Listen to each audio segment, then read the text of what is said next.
American air base in East Anglia, on the east coast of England. One of many such bases from which American fighter planes swarmed up into battle against the German Air Force. Planes known as the P-47, the Thunderbolt, a fast, tough, high-altitude fighter with a dive like its name and an 8-gun blast in its wings.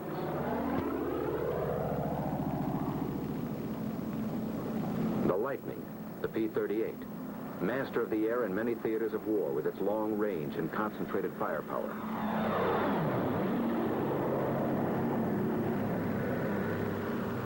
The Mustang, the P-51, the longest range fighter in the world.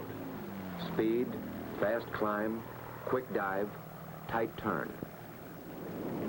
Into these three great fighters, America poured its genius, its millions of man-hours of labor, its faith in victory against the Luftwaffe.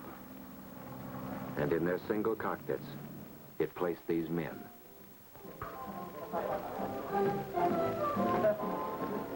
Relaxing now, but not for long.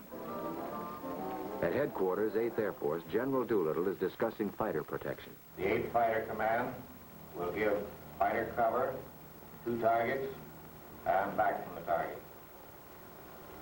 Desirable that we peel off as many fighters as possible to come down east of the Ruhr and strafe ground targets. The bomber plan, timing, altitudes, strength, course, and targets reached the Combat Operations Room at headquarters, 8th Fighter Command, Major General Kepner commanding. A field order goes out. 62nd Group P-47s will escort heavy bombers over enemy coast through target to limit of endurance. The machinery is set in motion. Now comes the briefing for the mission, and everybody present. These Thunderbolt pilots are veterans of many missions, so the colonel gives them only the essentials. They are to escort the bombers to a target about 40 miles east of Mannheim, and then proceed to the strafing of aerodromes north of Frankfurt. They're given times of takeoff, rendezvous, escort, strafing. The pilots make notes on the backs or palms of their left hands. Intelligence warns them that they may expect considerable enemy opposition today. The Germans have brought in some 100 single-engine fighters. On the field, planes warm up. It's takeoff time for the Thunderbolts.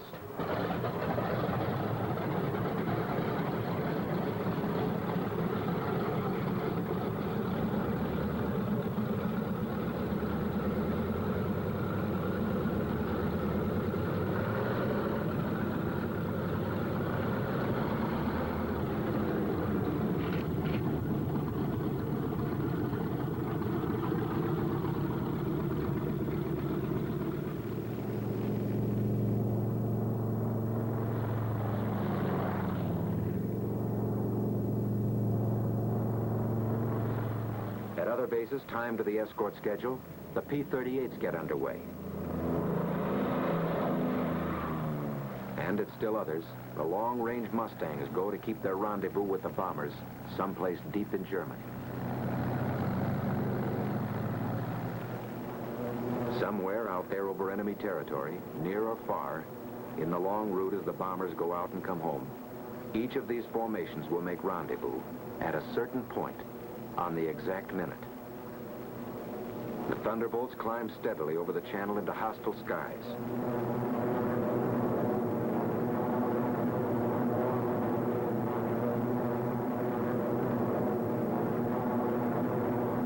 Close to rendezvous.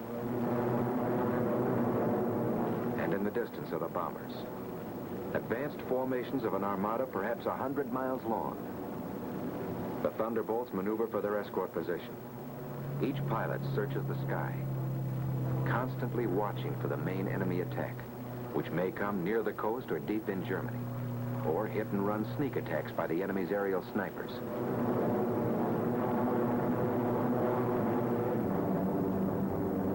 And then, at another rendezvous point, comes a group of Mustangs to relieve the Thunderbolts. This is Red Leader. Okay, men, it's time to break escort. Mustangs coming in at 8 o'clock. The Thunderbolts break escort. They head for home, watching for every possible strafing target on the way. The Mustangs, far in the distance, sweep the surrounding sky as they come in to take the places held by the Thunderbolts. One of the most important features of long-range fighter escort is this relay system. Because of the differences in bomber speeds and the need of much weaving, fighters used up their gas. Thus, the same group of fighters could remain with the bombers only 25 to 40 minutes out of a 6 or 8 hour mission, going and coming. And 1,000 fighters might be needed to keep anything from 40 to 100 on the job at all times. While the enemy could strike with 250 at any point he selected, our fighter groups had to relieve at rendezvous points all along the route. But on the German side, the Luftwaffe was forewarned an hour and a half in advance, even as our bombers gained altitude over England. This captured German film shows how quickly their 109s and Focke-Wulf 190s got into action after a warning. They had plenty of time to mass their fighters at a chosen point of attack and to outnumber our escort at anything from 2 to 1 to 10 to 1. They were as grimly determined to stop our great daylight thrusts into their industrial heart as our bombers and fighters were resolved to press them home.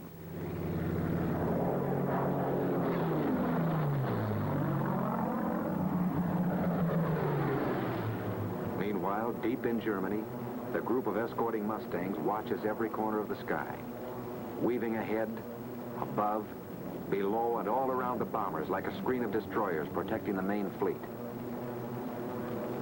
They don't have long to wait for another rendezvous, this time with the enemy. Blue leader here. Watch it, fellows. 109 to 10 o'clock. They get rid of their long-range wing tanks before the fight. And down they go for the kill. With a touch of a finger on the stick, a camera and 8 machine guns are put into action. Small cameras set on the wings make the record. Too often poor pictures due to gun vibration. But they let you see what happens in the instant of action, as the pilot sees it. The enemy fighters are massing for an attack on our bombers, while our pilots watch every move of their varied tactics. Yellow leader to blue flight. Looks like they're trying to lead us away from the bombers. Green leader here. You're right. Here comes another 9 o'clock. The Jerrys make a sneak attack on our bombers from behind. Gun camera film, captured from the enemy, reveals how they hammer our bombers with their 22 millimeters.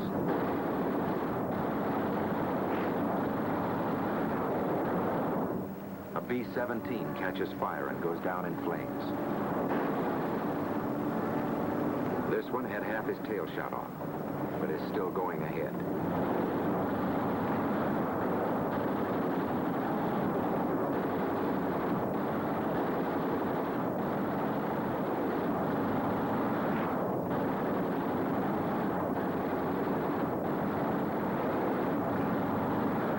We lose another, but they can't stop us.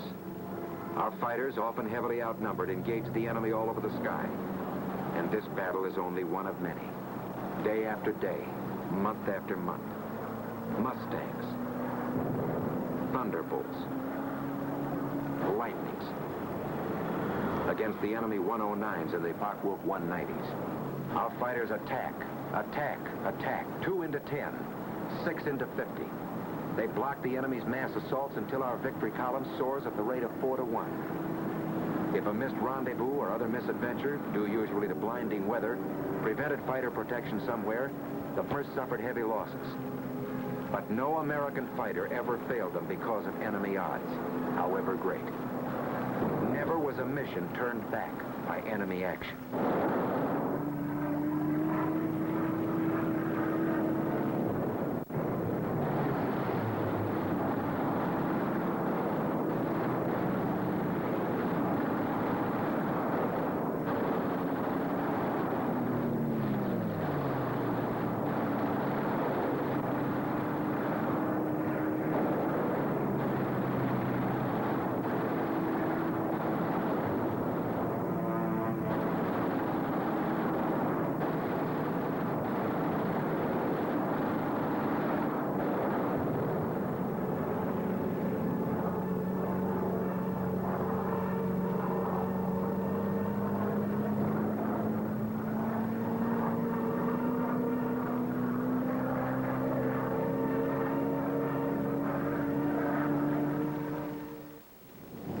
Our ever-increasing fleets of fortresses and liberators pressed onto their targets and dropped their loads.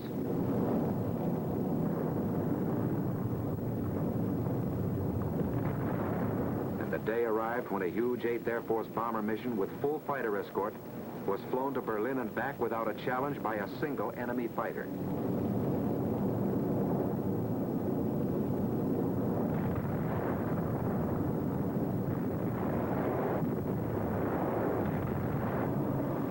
But before that eventful day, the Thunderbolts, Lightnings, and Mustangs had another mission to perform. Our bomber and fighter losses were strikingly less than the enemy's. But the home front sent us more bombers and fighters and more well-trained pilots, and our fleets grew mightier by the month. However, the enemy's first-line operational strength was maintained also. The great air battle of Europe was still undecided. In February 1944, there was a sudden change. Our fighters were ordered to range wider, to seek the enemy in the air and on the ground instead of waiting for him. And above all, to follow him to his destruction. A gigantic fighter battle raged across the European skies with victories by our fighters alone of 60, 85, over 100 destroyed each day. The fight came down from almost invisible heights to the final decision, perhaps only a few feet above the ground.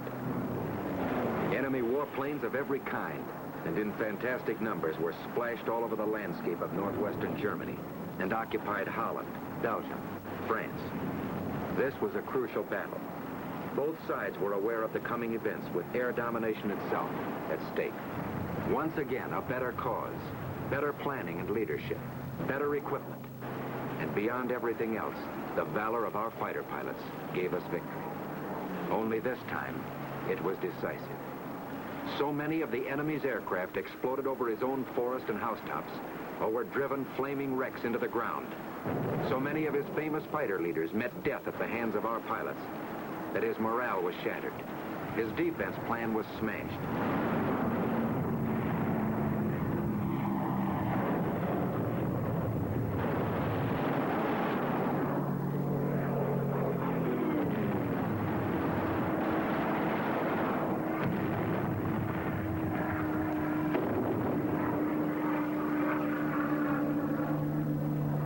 Quickly, our fighters seized their opportunity. Since the enemy did not come up to fight, down they went to blast his planes to pieces and burn them on his own aerodromes all over Western Europe and in the very heart of Germany. It was the most savage and devastating fighter attack on record. Returning from unchallenged escort duty and on many special missions, they burned his aircraft by hundreds from one airfield to another.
Intense enemy flak, sheets of machine gun fire from flak towers and ground installations caused us heavy losses.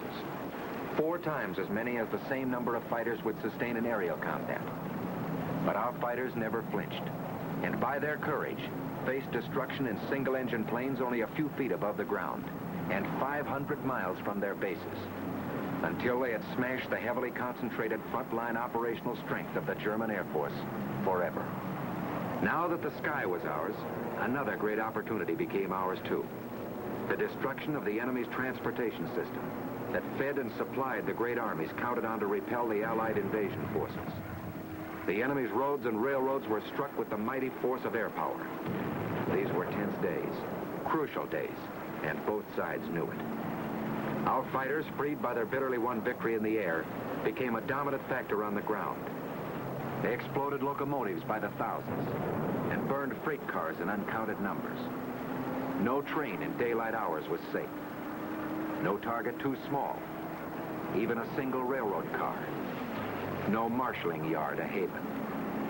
The enemy's desperately needed rail transport system was shattered all over the map.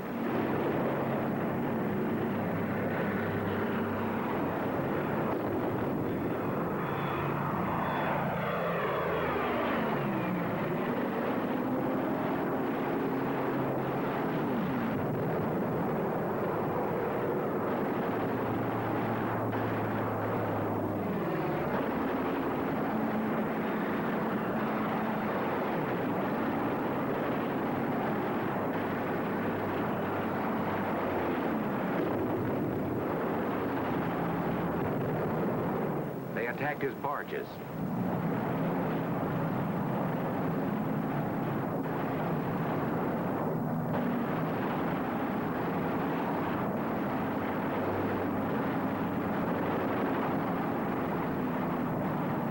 His oil tanks.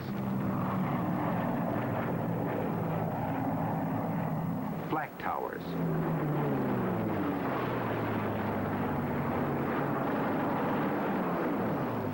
Radio and radar stations. Trucks carrying ammunition and supplies. Staff cars carrying high German officials. This one might have been Rommel. Road traffic of every kind and description until enemy convoys could only move effectively at night. What did this mean to the German armies of the West? How did it count on Invasion Day and the Battle of Normandy? The answer is history. Our gallant armies are driving ahead without having to keep one eye cocked over their shoulders. Their gun emplacements unobserved. Everywhere about the mighty battle was and is the flash of American fighters.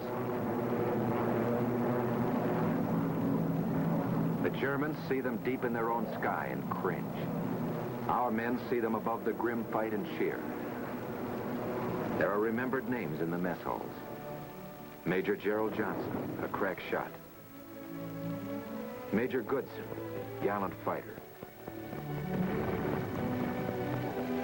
Major Dwayne Beeson, great tactician. Captain Eugene O'Neill, one of the best. Major Don Gentili ran up a flaming record. Colonel Don Blakesley, great leader of 4th Group. Major Walker Mahurin, one of the first and best of the great aces. Major Bob Johnson and all his victories. Lieutenant Colonel Gabreski with a great career. And Colonel Hubert Zemke, famous commander of 56. A score of victories or more are the records of them all. Duncan, Schilling, Pretty, and all our gallant fighter pilots who in the decisive hour smashed the Luftwaffe and gave us freedom of the air in Europe, just as that freedom must now be gained in the Pacific.